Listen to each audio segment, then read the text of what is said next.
Hey there, this is Mark and I'm on the Golden Gate Bridge. I'm actually on the end on the Sausalito side. I just walked across from San Francisco and it's what I wanted to do for my birthday today. It's actually my first time walking across the Golden Gate Bridge. I hadn't done it before.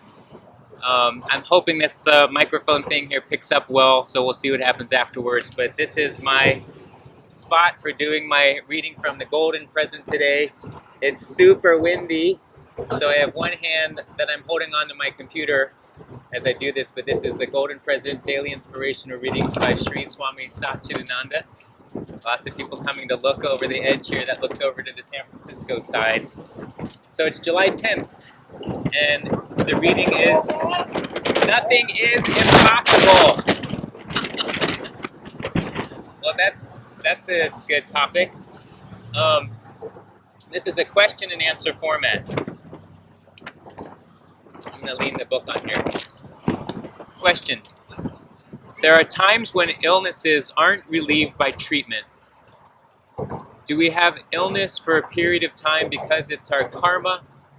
If so, how do we know when that period is over?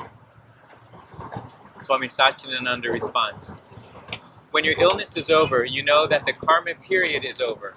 If it persists, you should know that the karma is still there. That's simple, is it not?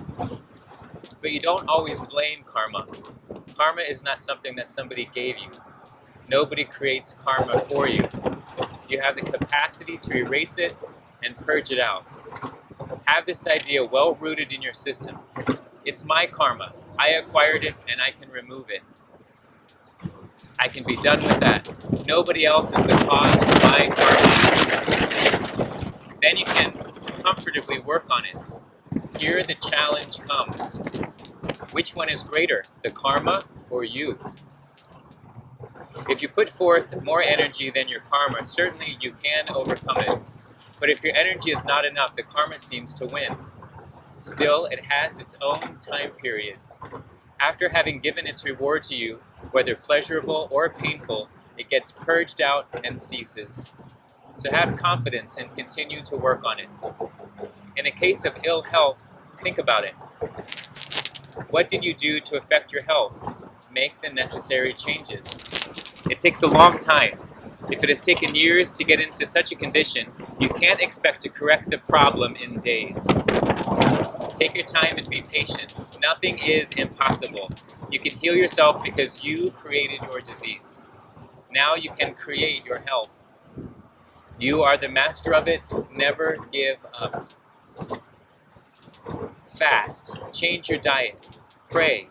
The best form of healing is prayer. The physical treatment is not enough. Have a happy and contented mind. The best remedy for any illness is laughter. And that's the reading for today. Well, talking about karma, it's a very powerful energy. And, a lot of times we think that we're helpless about it, or that it's just, we say, well, that's your karma.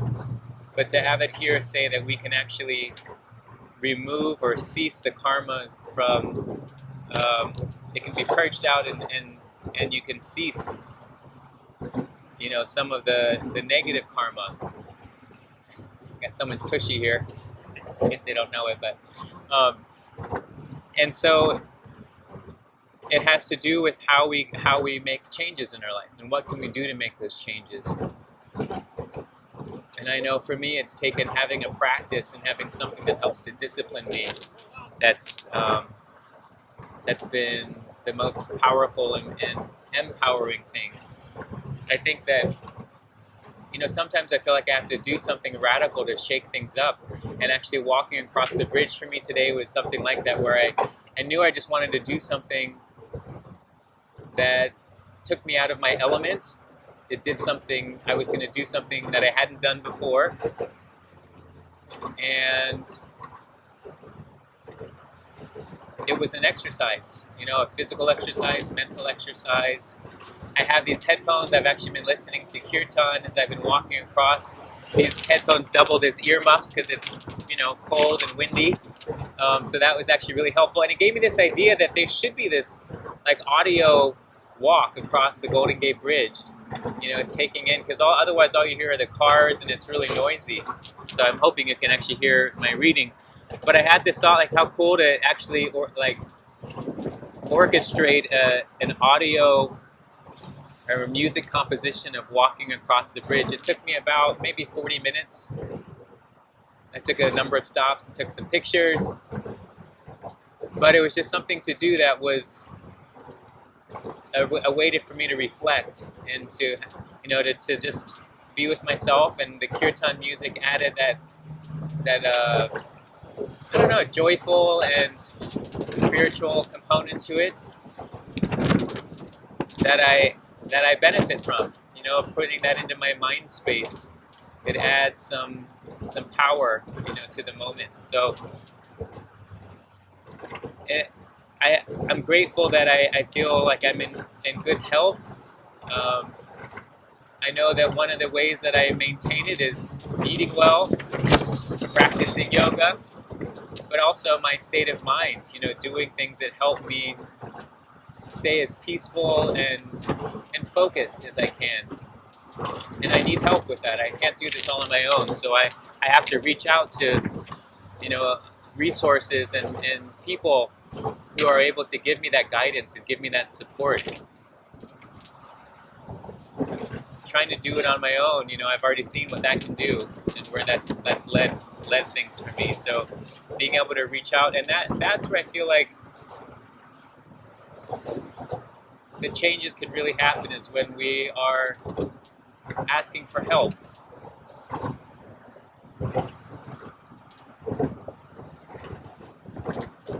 trying to see if a way that connects in with this reading, but I mean, nobody creates karma for you.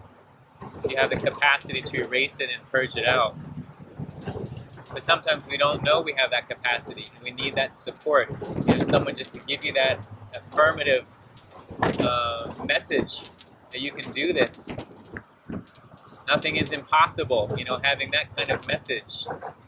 So I'm grateful for things like this and inspiring words from Swami Satchidananda. And, you know, even if I have a little bit of doubt about some of these things, just adding this helps to increase my faith and my ability to trust that there is something greater for me to think about. All right, well, I hope this was useful for you today. And I'm now going to walk across to get back to San Francisco. So this is just my halfway point. I'll see you tomorrow. Bye.